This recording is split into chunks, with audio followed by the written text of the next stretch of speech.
I'd like to talk to you a little bit about distributions now. Now, distributions is one of those words you hear in probability and in statistics, and it can be a bit scary, and there are different kinds. So just going to go through this slowly. We're not going to do heavy maths or anything like that, but we'll just talk through the different kinds of data you can have and the different ways they can be approximated in probability. So what kinds of data? You've probably seen this sort of thing before if you've done any stats previously.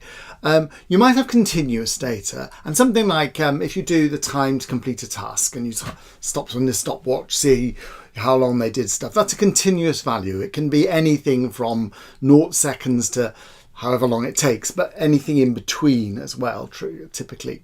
As opposed to something like the number of errors. Now, those are both numbers as well, but number of errors, you can't have 1.5 errors. You can have 1.5 seconds, you can have 1.5 minutes, you can't have 1.5 errors. So the number of errors, it's a number, but it's a discrete value. So you can have discrete values, and you can have continuous values. In addition, as well as numeric things that are discrete, you can have other kinds of discrete things. So you might have ordered things that are not, well, they might be coded as numbers, but they're not quite the same. So for instance, classic is a Likert scale where you code it perhaps 1 to 5. So 1 means you don't like something much, 5 means you like it a lot. And although it's 1, 2, 3, 4, 5, 5 doesn't mean 5 times as big as 1. It sort of just means the opposite end. It's sort of like more than 1 and 5 is more than 4, but 4 isn't twice as good as 2. They're just different. They're just in line. So you have that sort of data. Again, that's discrete, but it's not a sort of a number that you can add up basically easily. And then you have what's called sometimes nominal or categorical data. So something like, which menu did you choose from a selection? What's your favourite colour? Green, red, blue. So it's a discrete value, but there's no comparison between them. So blue isn't bigger than green. Red isn't bigger than yellow.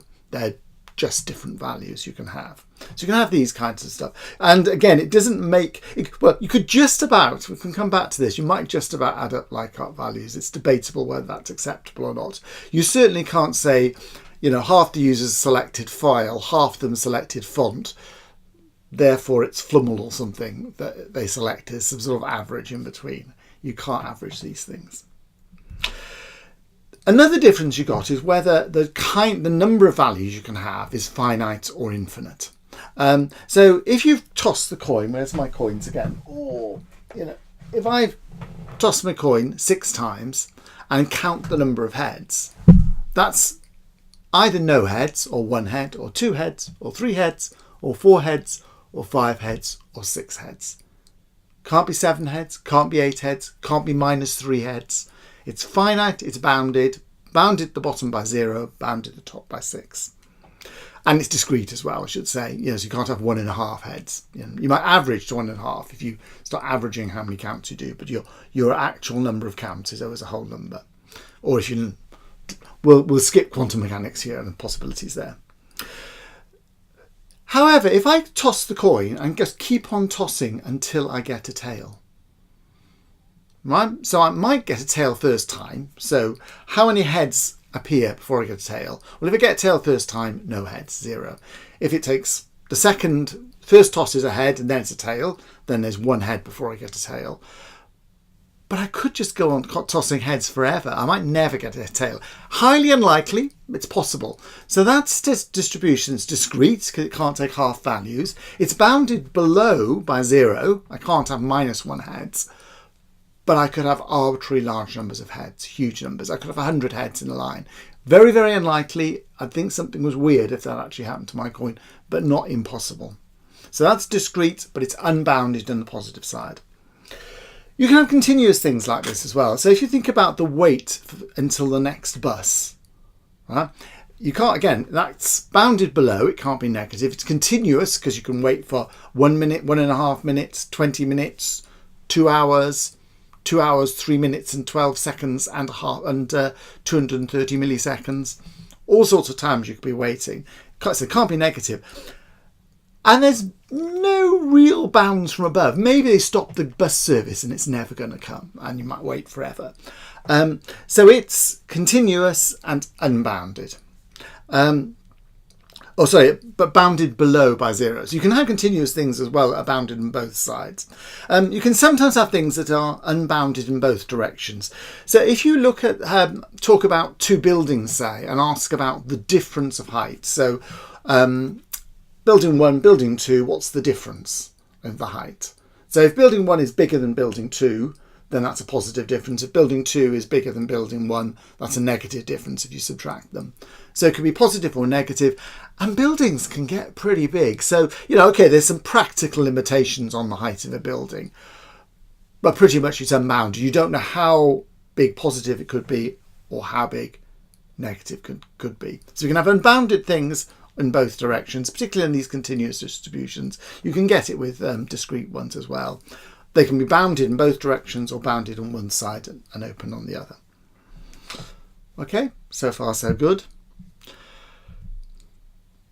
Now we've actually got a distribution. Now this is what's called an empirical distribution. This is actual real data. So you'll see this comes from the British National Office of Statistics, a report they did for some reason I found 2011, 2012 data. But anyway, this is the distribution of incomes in the UK, 2011, 2012, according to government statistics. And what they've done is they've taken £10 units, 0 to £10 a week, 10 to £20 a week, or presumably 11 to £20 a week, 21 to £30 a week, all the way up to £1,000. We'll come back to that limit at the end per week. And then said how many people fall into each category. So like the highest categories around, the ones that are in the middle are around this £300, £400, £500 a week. And you're seeing of the average of sort of around 1.2 million people, 1.1, 1.2 million people in that £10 bracket. So what you've done is just plotted that, and you can see it's making a reasonably smooth. It's a lumpiness to it. I wonder if that's on sort of like £100, £150. People go for regular amounts. I'm not sure what that lumpiness or whether that's just randomness alone. But it looks a little bit too lumpy because we're talking huge numbers here, because this is all. I'm guessing they get this stats from the Inland Revenue, some taxing. The one bit of data you always actually get is tax data in any country. A couple of things you might notice about this too is it's asymmetric. So a lot of distributions, when you see pictures of the lovely bell-shaped normal distribution, it's the same both sides. This is asymmetric. So it's got it rises quite sharply at the lower end and then drops off slowly and tails away. And there's various, we could spend time talking about lots of different properties of this. I might come back to this in some later work as well, but for the time being, just look at this. However, on the next slide, what we're going to do is just focus a bit on that right-hand side. They've said, actually, on this graph, they said there's another 4 million people who earn more than £1,000 a week. And they've just not bothered to plot those because otherwise, presumably, you can imagine it starts to squash this in. So what happens beyond there?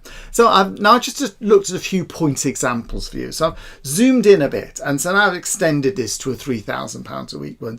And there are small numbers. 4.1 million is still quite a lot of people, but a very small number of people compared with the numbers in that graph as a whole. And there was 1 million in each of those £10 categories in the high bits.